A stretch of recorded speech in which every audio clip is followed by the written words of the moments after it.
Hello positive souls, welcome to spiritual healing tarots. നിങ്ങൾക്ക് എല്ലാവർക്കും ഈ ചാനലിലേക്ക് സ്വാഗതം.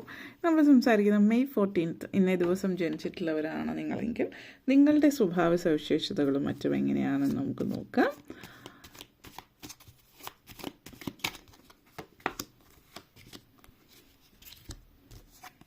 ആദ്യം തന്നെ 4 of Pentacles energy, strength card and lovers card. നിങ്ങളെ സംബന്ധിച്ചിടത്തോളം നിങ്ങൾ വളരെയധികം കമ്പാഷനേറ്റ് ആ ഒരു എനർജിയാണ്. കാരണം നിങ്ങൾ കൂടുതലായിട്ട് വളരെയധികം വളരെ പ്രോഗ്രസീവായിട്ട് ചിന്തിക്കുന്ന ആളുകളായിരിക്കും. വളരെ ഇൻഡിപെൻഡൻ്റ് ആയിട്ട് ഇരിക്കുന്ന ആളുകളായിരിക്കും. കൂടുതൽ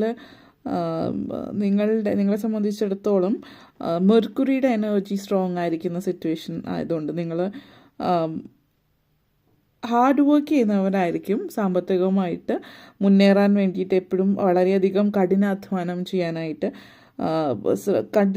ചെയ്യുന്ന ആളുകളായിരിക്കും നിങ്ങൾ.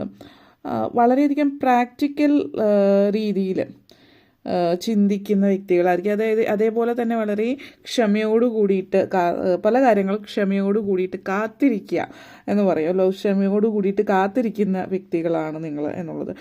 നിങ്ങളെ സംബന്ധിച്ച് നിങ്ങളുടെ ഇൻഡിപെൻഡൻസ്, നിങ്ങളുടെ സ്വാതന്ത്ര്യം, അത് സാമ്പത്തികമായിട്ടുള്ള സ്വാതന്ത്ര്യമാണെങ്കിൽ അല്ലാതെ പൊതുവെ തീരുമാനങ്ങൾ എടുക്കാൻ നിങ്ങളുടെ തീരുമാനങ്ങൾ നിങ്ങൾ തന്നെ എടുക്കണം. അല്ലെങ്കിൽ അങ്ങനെ ഒരു ഇൻഡിപെൻഡൻസ് ഒത്തിരി ഇഷ്ടപ്പെടുന്ന വ്യക്തികളായിരിക്കും. അപ്പോൾ നിങ്ങളുടെ കൂടെയുള്ളവർ നിങ്ങളെ ഇൻഡിപെൻഡൻസ് അല്ലെങ്കിൽ നിങ്ങളുടെ തീരുമാനങ്ങൾ നിങ്ങൾ തന്നെ,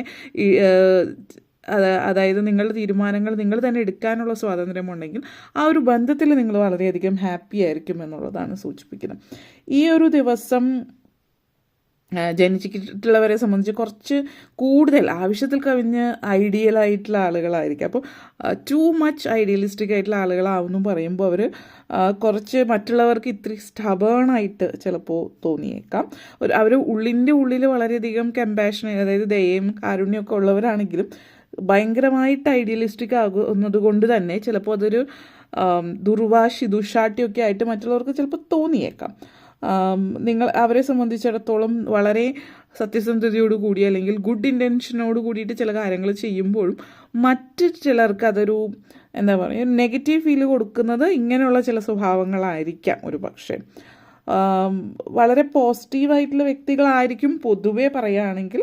കോൺഫിഡൻസ്, വളരെ ഒപ്റ്റിമിസ്റ്റിക് ആയിരിക്കും. ആത്മവിശ്വാസം, ജീവിതത്തെക്കുറിച്ച് ഏത് സാഹചര്യത്തിലൂടെ കടന്നു പോയാലും ആത്മവിശ്വാസം കൂടുതലുണ്ടാവും ജീവിതത്തിൽ.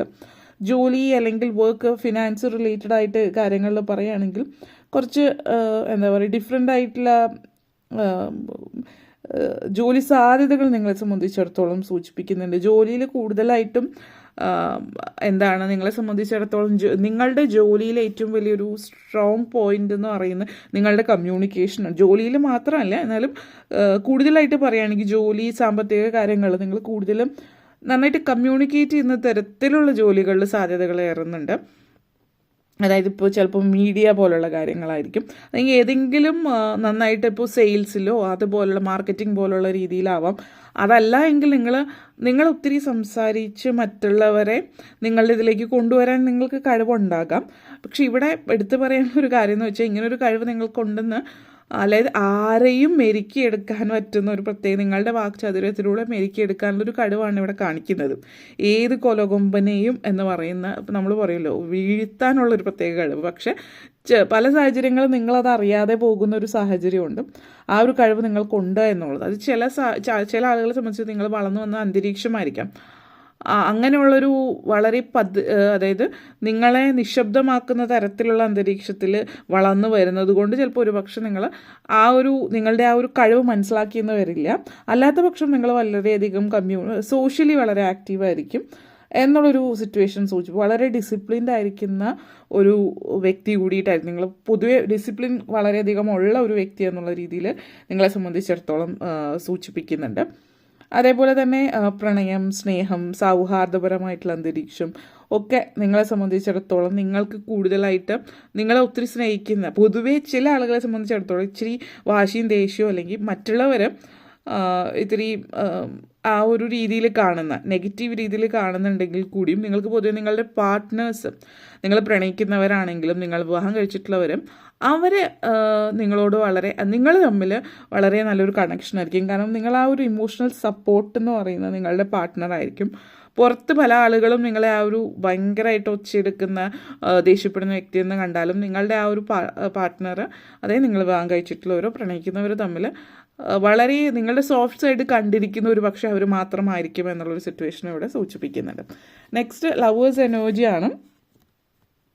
നിങ്ങളെ സംബന്ധിച്ചിടത്തോളം ലോങ് ടേം റിലേഷൻഷിപ്പിൽ നിങ്ങൾ, അതായത് ജീവിതകാലം മുഴുവനുള്ള ഒരു ലോങ് ടേം റിലേഷൻഷിപ്പ് അല്ലെങ്കിൽ വിവാഹം അതുപോലുള്ള പ്രണയങ്ങൾ നിങ്ങൾ വളരെയധികം നിങ്ങളായിരിക്കും പലപ്പോഴും ഇനിഷ്യേറ്റീവ് എടുക്കുന്നത്. എന്താ പറയുക, ഒരു വഴക്കിന് ശേഷം പൊതുവേ നിങ്ങൾ ബാഹ്യമായിട്ട് മറ്റുള്ളവർ കാണുമ്പോൾ നിങ്ങൾ വളരെയധികം ഗൗരവം നിങ്ങളുടെ മുഖത്തോ അല്ലെങ്കിൽ പ്രവൃത്തിയിലോ സംസാരത്തിലോ ഉണ്ടാവും മറ്റുള്ളവരുടെ അടുത്ത്. നിങ്ങളെക്കുറിച്ച് മറ്റുള്ളവർ അങ്ങനെ ആയിരിക്കും ചിന്തിക്കുക. അപ്പോൾ എന്തെങ്കിലും പ്രശ്നം ഉണ്ടായാൽ നിങ്ങൾ അങ്ങോട്ടേക്ക് പോയിട്ട് ക്ഷമ പറയുകയോ അല്ലെങ്കിൽ നിങ്ങൾ അങ്ങോട്ട് പോയിട്ട് പറഞ്ഞിട്ട് വഴക്കൊക്കെ ഒത്തുതീർപ്പാക്കുന്ന ആരും ചിന്തിക്കുന്നുണ്ടാവില്ല. പക്ഷെ ഭൂരിഭാഗം സമയത്തും നിങ്ങളുടെ പേഴ്സണൽ ലൈഫിൽ, നിങ്ങളുടെ പ്രണയ ജീവിതത്തിലൊക്കെ അല്ലെങ്കിൽ ബന്ധങ്ങളിൽ, ഫ്രണ്ട്ഷിപ്പിലൊക്കെ പെട്ടെന്ന് വഴക്കിടാം, അല്ലെങ്കിൽ പെട്ടെന്ന് ദേഷ്യം വരുമ്പോൾ എന്തെങ്കിലുമൊക്കെ പറയാം. പക്ഷെ അതേപോലെ തന്നെ അങ്ങോട്ടേക്ക് ചെന്നിട്ട് മേക്കപ്പ് ചെയ്യുന്നതും നിങ്ങളായിരിക്കും. കാരണം നിങ്ങൾക്ക് എന്തെങ്കിലും വഴക്കും പ്രശ്നങ്ങളും ഉണ്ടാകുമ്പോൾ ആ കുറച്ച് നേരത്തേക്ക് ആ ഒരു ദേഷ്യം ഉണ്ടെങ്കിലും അത് കഴിയുമ്പോഴത്തേക്കും നിങ്ങൾക്കൊരു നെഗറ്റീവ് ഫീലിംഗ് ആയിരിക്കും, അതങ്ങനെ പറയണ്ടായിരുന്നു, ചെയ്യണ്ടായിരുന്നു എന്നൊക്കെ ഉള്ളത്. അപ്പോൾ അതേപോലെ തന്നെ നിങ്ങൾ വളരെ കമ്പാഷനേറ്റ് ആണ്, പെട്ടെന്നുള്ള ദേഷ്യവും കാര്യങ്ങളും ഒഴിച്ചാൽ. അതുകൊണ്ട് തന്നെ നിങ്ങൾ മറ്റുള്ളവരെക്കുറിച്ച് പിന്നീട് അപ്പോൾ പെട്ടെന്ന് ദേഷ്യത്തിൽ പറഞ്ഞാലും പിന്നീട് നിങ്ങൾ ചിന്തിക്കാൻ തുടങ്ങിയത് ഇങ്ങനെയാണോ വേണം എന്നുള്ള രീതിയിൽ.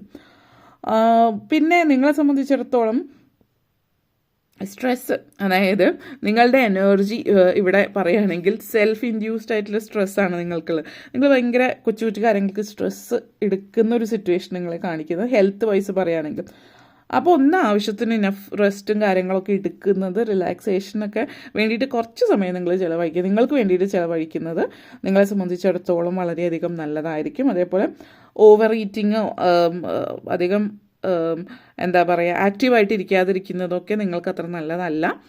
ഇങ്ങനെയുള്ള കാര്യങ്ങൾ, അതായത് പലപ്പോഴും ചിലപ്പോൾ സ്ട്രെസ്സ് കാര്യങ്ങൾ വരുമ്പോൾ അമിതമായിട്ട് കഴിക്കുക, ചില ആളുകൾ അങ്ങനെ ചെയ്യുന്നുണ്ട്, അല്ലെങ്കിൽ ആക്റ്റീവായിരിക്കില്ല, ആ ഒരു രീതിയിലൊക്കെ സിറ്റുവേഷൻ ഉണ്ട്.